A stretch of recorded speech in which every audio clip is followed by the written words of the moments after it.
Thanks, guys. That's right. We've got our Detroit Bureau Chief Alan Adler here this morning with our top story of the day. And normally, Alan, you bring us news of SPAC entrances. We talk a lot about the companies kind of getting into the market via SPAC. But today we're talking a little different about an exit. Tell us what's going on.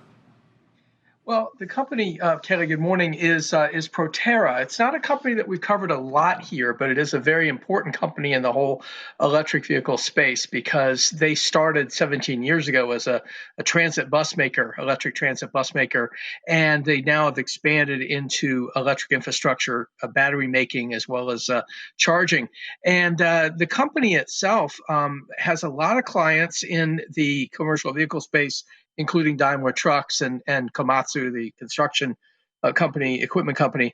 Today is their exit from their SPAC. And what's interesting about this is that with all the scrutiny that SPACs are getting now from the Securities Exchange Commission and, starting to look at, are these things really a good idea or not? Proterra is getting out at a really good time. First of all, they're unusual in that they are not a pre-revenue company. They actually have, they've brought in over $200 million in revenues over the years, mostly from making buses. But they wanted the money that a SPAC can bring. In this case, it's $640 million today. And they also, though, were interested in being able to talk about the future of their business. And that's been one of the highlights of SPACs all along. And one of the things that made them attractive to investors was that they could sort of lay out what they expect to do. Proterra felt that a traditional IPO, which they could have done, an initial public offering, really wouldn't let them talk about how their business has grown very much. And so they went with a SPAC. They went with a company they felt, could help them beyond the money. And so that's kind of where it and that's out today for them. Yeah, so that's it's an interesting point that you put out there at the very end. There's a lot of interesting points to this, obviously. But one of the ones that interested me was talking about the fact that they could select the SPAC is that because they were pre-revenue or not pre-revenue, but because they're already doing like $200 million or whatever. Mm-hmm. They've got, like you said, they're already, they've got Daimler and Komatsu, and I believe they're also a tier one supplier to a lot of people as well. So. Yeah. Is that significant in this? Do others not have that ability to really? They need that money, so they take a SPAC that may not rightly be a fit? Yeah, you're seeing it already, Michael. Good morning to you too as well. What's going on, and I think the day before top story, really yesterday's top story, was what's happened at Lordstown Motors. So look at the collapse that's really underway there. We've been talking about it, writing about it for weeks before sort of the wheels truly fell off over there. It's interesting that they're going forward with the Automotive Press Association a webinar today here in Detroit with their new temporary chairperson for the people who haven't followed it. Basically, Steve Burns, the CEO at Lordstown, and their chief financial officer were both let go yesterday. They got to say they quit, but I think we know they got a shove. Yeah. The important thing here is that Lordstown, which went SPAC in about 11 weeks with a group called Diamond Peak Acquisition Corporation, essentially, went in for the money. They needed the money. It was all about the money. They got it. The money's been spent. There's no product yet. And last week, Lordstown told the SEC they have a going concern, which basically means they may not stay in business much longer. That's the opposite end of Proterra. Now, I'm not saying Proterra will make it. I think they already have. They've been around for a while. They have a CEO there who was the chief operating officer at Navistar, under Troy Clark and Jack Allen. I spent time with Jack last Friday, and we went through all of the reasons why SPAC made sense for them. But the contrast is that when you're pre-revenue, like Lordstown was, they weren't making anything. Proterra is, and your question or your comment is spot on, Michael, because basically what Proterra could do was they could be selective in terms of who they paired up with. They said it was time to go public. They didn't really care if they went IPO or SPAC, but SPAC made sense because they have this Proterra powered business, and they also have the battery business that they wanted to be able to talk about. IPO wouldn't let them do that. So now that they're pulling out of this deal with their SPAC, what are they going to do with their money? Where's their cash flow going to change avenues to?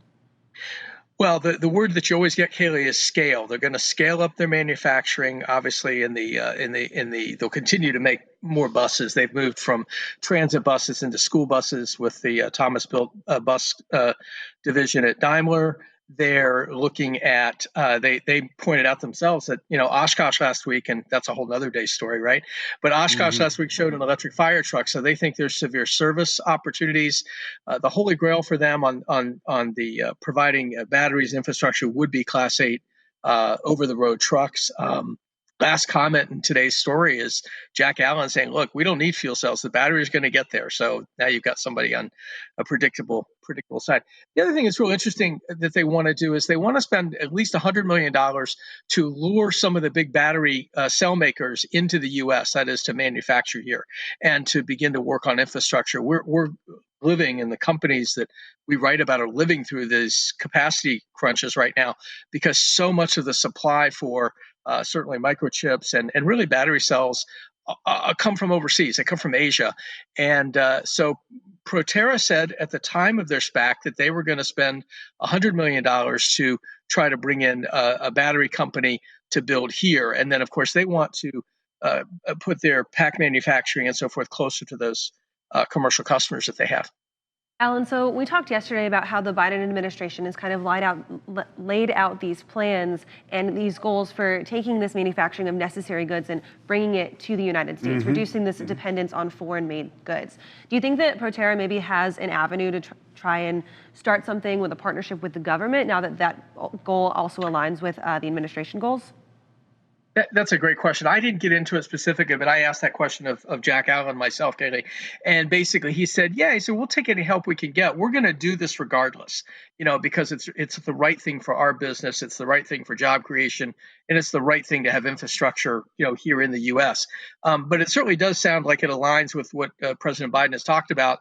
And he said, we'll take any help that there is. But they're not, I don't get the impression from him that they're waiting around for grants and things like that. I'm sure they'll take advantage of what might come, but they seem to be pretty determined to move ahead on their own. So, Alan, they are bringing that, or the effort there. At least Alan's saying that they want to, they're going to bring in that battery manufacturing to the U.S. and bring that capacity, which I think is great. Tesla's having issues too, right? They stopped or suspended production of what was it, the Model S Plus, I believe, and delays in the Class 8. But he also said, you don't need the fuel cells, that battery's going to get there. Are they going to use some of this money? Did he talk about building onto the infrastructure? They already have a fairly decent or significant infrastructure for charging, right? 46 megawatts. Is that large enough to make this happen, or are they going to spend a lot more money on that infrastructure to make that happen? Michael, they say no. They say they need a lot more than that. They have an operation in Los Angeles.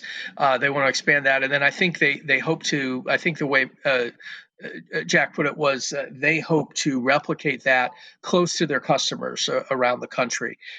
So we'll see exactly what happens. But I think what's encouraging about a story like Proterra, and there are a few of these out there in SPAC world, when you look at companies that actually have revenue or did have some sort of revenue base when they started, this is much more of a booster shot to them than it is a matter of survival. I mean, I questioned, again, back to Lordstown, I questioned Lordstown from the very beginning. I mean, the whole thing seemed a little bit too fast, too slick, to really to be viable. Now, there's a chance they could make trucks, but and I know I keep switching back and forth on you here, but Lordstown's interesting because the big death knell for them, quite honestly, came when Ford showed the F-150 Lightning. I mean, that was game over as far as I was concerned for them, because who's going to buy a more expensive electric truck, commercial pickup truck, from a company that has no track record versus one that's sold more pickup trucks than anybody in 44 years, for 44 straight years? Who's going to do that?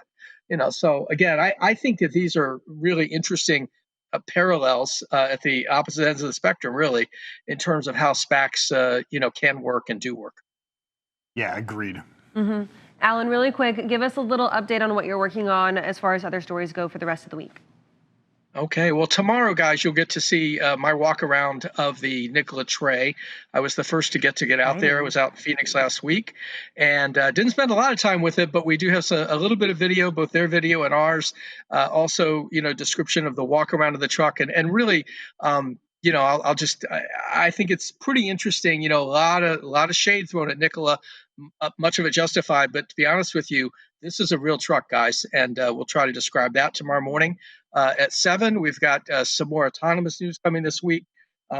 Kodiak, from Too Simple, and goodness knows, I think we might even do something in trailer equipment. I don't know. We'll get around to it. Well, yeah, you're doing the tractors. You got to do the trailers, my friend. Alan Adler is That's right. busy guy. Thank you for making time for us this morning on FreightWaves Now. We always love having you. Go check out all of his good stuff up on FreightWaves.com.